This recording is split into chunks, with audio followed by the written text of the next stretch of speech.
All right, welcome everyone to ABS, Anything But Sports. And I am your humble host, Sawyer.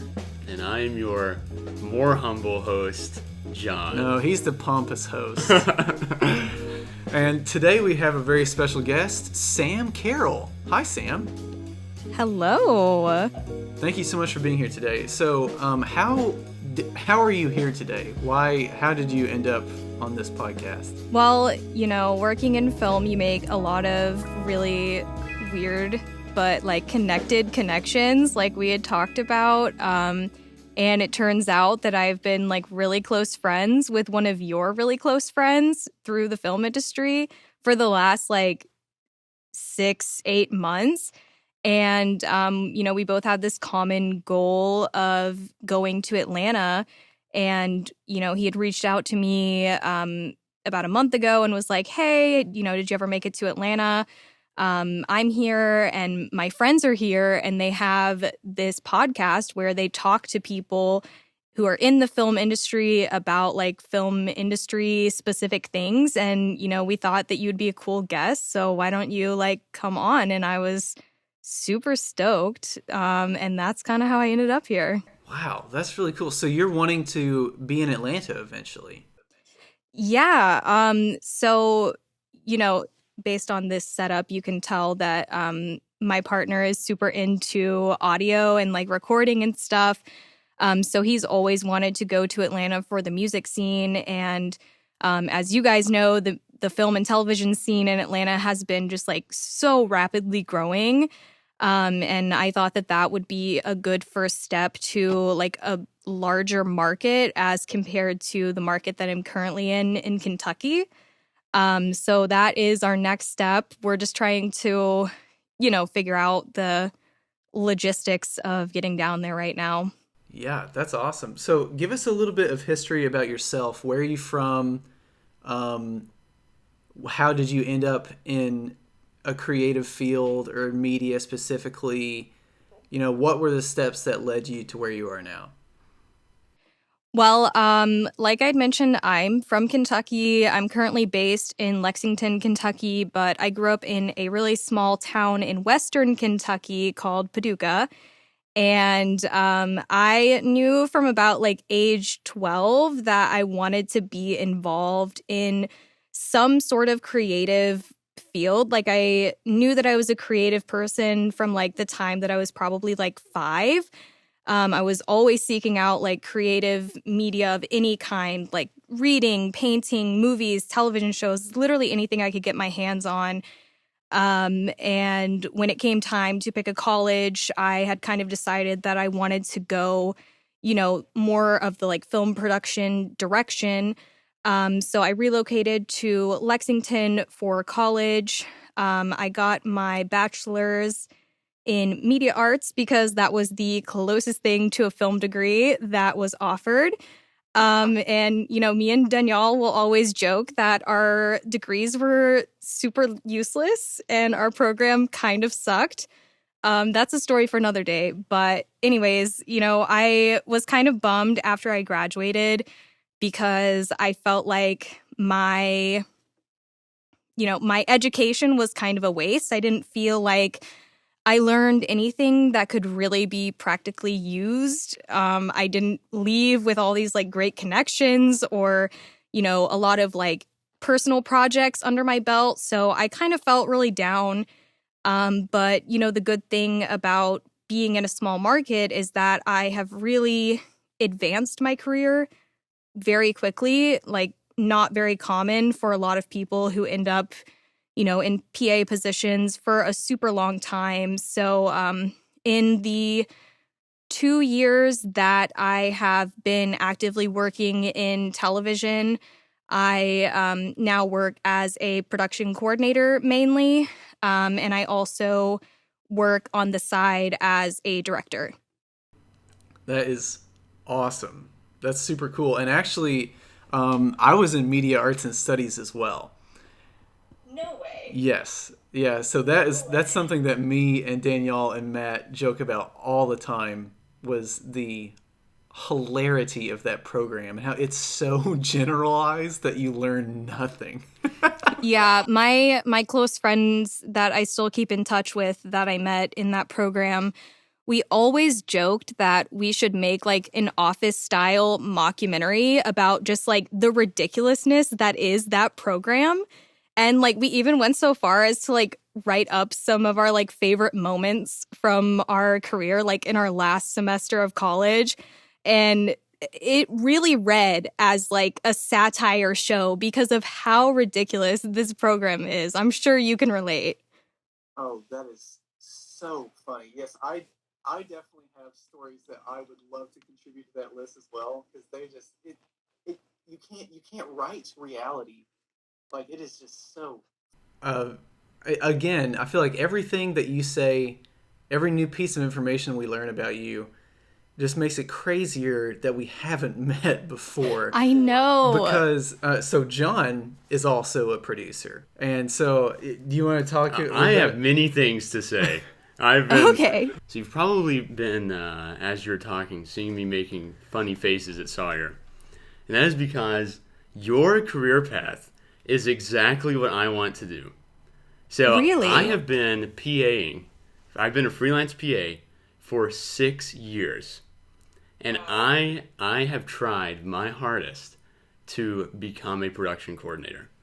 And it hasn't happened. I PA'd in Lexington and Louisville for 4 years. I PA'd for a year in Chicago. And now I've been PAing here in Atlanta. And I am so fed up with it. So when you say, oh yeah, I worked on the first season of the show and now I'm a production coordinator, that like the jealousy, like the flame of jealousy in my heart just like burns so red. Well, a lot of the things that she mentioned are reasons that you were drawn to producing as well. Very true, yeah. And I don't even consider myself a producer. Like, if you produce short films, I just tell people I'm a PA. Sawyer is very generous with my work title. But that is what I want to do. I want to be a line producer. That's my end goal. Well, you know, like I feel like line producers, speaking of like unsung heroes, line producers are the most like underrated person on a set. Like shout out to any line producers out there because your job is so hard. I too am interested in line producing. I would really love to work with budgets and things like that. And you know, I actually got the opportunity on the last like bigger scale project that I was on to learn under this amazing line producer. Like I love him so much. He's based out of LA and he showed me so much about like what goes into budgeting. And he let me like kind of help him with his budgeting system. And it's just such valuable information that I think can inform really any position on a set because nobody really understands what the stipulations are but behind a production's budget until they actually get a chance to like sit and look at all the factors that these people behind the scenes are having to deal with.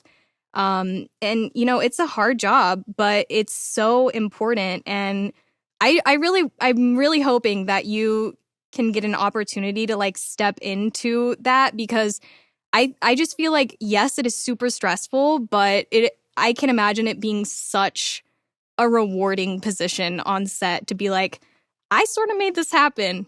It was kind of all on me, you know? So, Sam, it seems like you've been working on a lot of projects recently, and one of the topics that I feel like comes up often, especially in film, is burnout. So how is on a scale of 1 to 10, how is your burnout level? Are you still on fire for the industry, ready to devote your entire body and soul? Or are you on the verge of death? Or somewhere in between? Just know that I'm speaking as someone who has been like not working for the past 3 months because it's been so dry here. But, you know, like I said, I've got a few gigs lined up. It's finally picking up. Thank God. So just know that it's kind of coming from a place where I'm like, I will do anything for another job right now. But I I think at this point, based on the productions that I have been a part of, I'm kind of a midway point between like a burning passion and super burnt out. Um, I've had the displeasure of working on a couple productions that were, less than amazing. Not the production itself, but just kind of the environment of the production. Um, and that was, I think it was hard because that was my first time actually facing what my life as a career like filmmaker would be like, possibly. I was super fortunate starting out that I had such an amazing crew surrounding me, and it just like really lit that fire. And I think now I'm in a point where I'm just super realistic about my career expectations and my life expectations. And a really valuable lesson that I had to learn on the latest project that I was on is that if you are going to make it in this industry and not be burnt out 5, 10 years down the line, you have to learn how to make and like maintain really strong boundaries personally and professionally. And I'm so happy with, despite the last project that I was on being not so great, I'm super happy with the growth that I experienced because of that. And now I know going into a next production that I am not going to be walked all over anymore. Like, I know what I'm worth. I know what's right and what's wrong when it comes to treating your crew and the conditions that your crew is working in and existing in. Um, Danielle wanted me to share with you guys that I was coined Sammy the Knife on the last production that I was on because I was so cutthroat when it came to how I was being treated. And I wasn't going to let someone walk all over me. Like, if I thought that something wasn't right, I would speak up about it. And, luckily my immediate team was super supportive of that. And, maybe the rest of the crew was not so much, but I did have people who were, rallying with me and supporting me taking care of myself, because at the end of the day, like, a job is a job, and there's no reason that you should be killing yourself over, at the end of the day, what is a job, even though, it seems super glamorous and you've worked really hard for it. Like, it's just not worth it to me. Yeah, that's great that you've learned all those lessons, and I completely agree. And yeah, it's I think it's tricky because the film industry is a weird, imbalanced blend of most people are there or have at least started there because of passion, but then you get money involved. And it's really weird because I know personally, and I think a lot of film people are like this, when they find stuff that they care about, they are willing to put in more than a job's worth into that. Like, if I worked an IT job, no, there would be no above and beyond, because that is not passionate. That is not a passion for me. But when it's like, when it's a film project that you care about, it is difficult to start saying no like that. And even on bigger sets where you're playing a smaller role, even I think it can be really easy to fall into that. Well, this is my project, this is my baby, and I have to do anything to take care of it. But you're absolutely right. Setting those boundaries is absolutely critical, and is what keeps you alive. And I learned how to stand up for myself through watching people like my superiors stand up for me. And that's kind of like how I learned to do it. And I thought that was a very emotional lesson for me. Yeah, absolutely. And, same for me. Like, I kind of had two back to back projects that were, less than fun, I'll say. And, on that first project, I was scared, especially being super green and, for the first time ever having like a semi-important role on set. I didn't want to mess it up. I didn't want to like sully my name by sticking up for myself. And luckily, in all of the projects that I've been on, I have had amazing, amazing direct superiors. So, on that first project, it would be her sticking up for me. And then I didn't really like how that felt. That didn't really feel like me. I was glad that I had someone in my corner, but I kind of had to stop and be like, do I want to be the person who looks like, the little girl crying in the corner, having, an adult go do the hard work for her, like do the heavy lifting emotionally for her? No, like I didn't want to be that person. And so I decided, like, I don't care what people think of me personally. I am a strong individual and I will show them that I am not afraid. I'm not afraid to stand up for myself. And it was scary, but, it's also empowering being a young person who, knows that they're not going to put up with mistreatment. And I think that's a good lesson to anyone who's starting out. You might get your feelings hurt, and you might have to have like a pretty harsh reality check as far as like the glamour and your passion for working in film and television. But don't let that negativity and those boundaries that you have to set for yourself, sully that passion that you have. Like nothing should dull that passion for you unless you just truly aren't passionate anymore. There is a separation of work and life, but that doesn't mean that you are any less passionate about what you're doing. So speaking about growth, in the next, 1 to 2 years, what are some goals that you have for yourself? Or what are some things about yourself personally and career-wise that you would like to improve upon? Well, right off the bat, something that I have decided to start working towards is union status.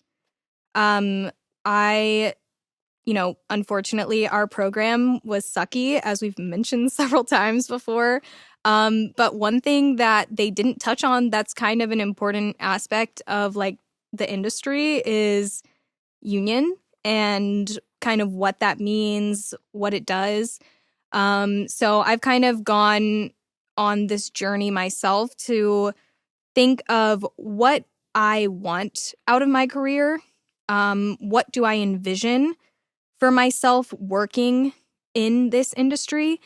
And, speaking with other people who are union, aren't union, I've kind of made this like, educated decision that I would like to work towards union status. So I think in the next year or two, I would like to be part of a union or very close to becoming part of a union, or at least being more educated about why I am not in a union. I don't want it to be like, oh yeah, I'm just, hanging out, not in a union, whatever. I don't want it to be that situation. I want it to be an informed decision whether or not I am union or not. Yeah, an active rather than a passive decision. Exactly. Yeah, no, that makes a lot of sense. Yeah, honestly, I'm still trying to make that decision myself because I have not been on an insane amount of sets, but I've been on enough that I think I have almost personally concluded that I do not want to participate in the traditional climbing of the ladder of the film industry, which would involve, joining a union and stuff like that. I think the system can be better, and I don't think as of today, I'm sure my opinion on this will change and hopefully evolve as I learn more information, like you mentioned. But as of today, I don't think that the system can be changed from the inside. And so I'm kind of more in the camp of like, I think I've decided that I am not going to pursue traditional film. You got to do this, and then you can do this, and then you can do this, and then you've made it. But instead, just work on my own projects with the people that I like, and set my own rules. And like the idea of even with all the cons that would come with that, lower budget, lower resources, all these things, I would rather work with those limitations and have control over respect of crew, how much time we get off, how much time we have to work. Like the first thing that I would do is go down to 10-hour work days, and then probably even 8 after that if I could, which is just insane and unheard of in film industry. But why? Why are we destroying our bodies for a movie? I just think it's completely insane. And so I am really on fire right now to make my own rules and treat people better than they've ever been treated before. I think that is such like a wonderful goal. And I'm happy that you've made an informed decision, because I think that opens a door to like the conversation about success means something so different to literally every single person you talk about it with. Like every single person's definition of success is going to be different. And for you, like you would feel successful being, your own boss and being part of something that maybe it's not like super high budget, like you mentioned, but at the end of the day, you walk away and no one is going to be burnt out. No one is going to be feeling frustrated with how the day went, and everyone is going to be better for it, Well, Sam, now that you mentioned success, what is your definition of success? Is that why you guys were giggling? Yeah, did we I asked skip, that to did I every skip single ahead? person. Well, it's just you phrased it in the most succinct and intelligent way that I've ever heard it phrased before in my life. And we've asked every single guest. That's how we end the episodes. Mm-hmm. Is we ask people what their personal definition of success is. And that's the conclusion that we found time and time again. We haven't gotten the same answer twice from anyone. And some people give their definition and then say that they're not successful yet. Some people give their definition and say, yes, I am currently successful. But every single person has a completely different mindset in regards to success. So, with all that, what is your definition of success? And I do want to keep this, I want to keep it broader. Like, I don't want to know what your definition of film industry career success is. I want to know what Sam's definition of success in life is. Mm-hmm. Well, I don't know why I have the urge to bring up this quote from The Office right now, but it's a quote from Michael Scott, and he says, "I can either be happy or I can live with myself." And that is such a weird quote to use for like the tangent I'm about to go on, but I just think at the end of the day, I just want to have a happy life. And if that means that I don't end up having this great career that I've always wanted for myself in the film and television industry, then that's what it means. Like, I think happiness is just like me surrounded by the people that I love, feeling secure in what I'm doing, and also having at least one cat around at all times. Like that, to me, if I 50 years from now found out that I didn't really make a career out of film and television, but I was surrounded by people that I love and I felt just genuinely happy and fulfilled with the way that my life had gone, I would be okay with that. I don't think that I would be disappointed, because at the end of the day, career is not life. And, we live in a capitalistic society, and that's kind of been drilled into us since the day that we've been born, that your worth comes from your work. And that's just not true. It's not true. And I think I will have felt successful if I can finally take that pressure off of myself to define myself in, the confines of what our society wants your success to look like. I want to be able to define my success and my happiness on, my own terms. Yeah, I think that's, once again, very wise and informed. So, based on your own description and definition of success, you talked a lot about future Sam.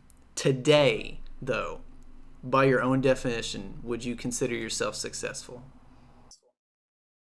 I would not consider myself successful. I think, I'm only 22 years old. I think if I was happy in my life right now, I would be kind of disappointed in myself. I think, while I have grown a lot over the last few years, I still have so much more growing personally to do. And I think, really looking inside, what do I need to do to be happy with myself and be happy with my life and just really turn my mindset into something that I would be proud of, then I can call myself successful. Yeah. Oh, that's awesome. I understand that. I think I actually relate to that more than a lot of our other guest definitions of success, because I am also very personally driven by the chase. I'm not as interested. Maybe if I get tired eventually, I'll want to settle down and not do as much. But as of right now, I cannot imagine that being my reality. And so I think my definition of success would be something similar, where I always want to be looking to the next thing, and moving forward. But I think the other half of that I need to learn, that's the part that comes easy for me, is looking forward. What's next? But the part that I need to learn is at least giving myself some time to sit in the accomplishments that I have made and appreciate and enjoy those. I think it's a balance. Well, we are quickly approaching 1 hour, so I'm going to ask you our final question. If you could sum the entire conversation into one word, all the themes, all the topics that we've talked about into one word, what would that one word be? I feel like I've been very optimistic. So I want to say that the theme was kind of hopeful. I feel like we've all been kind of positive and looking toward the future. I think it's been hopeful, a very hopeful conversation. That's fantastic. I do too, for sure. Yeah, well, thank you so much for your time today. We really appreciate it. It's been an absolute pleasure talking with you.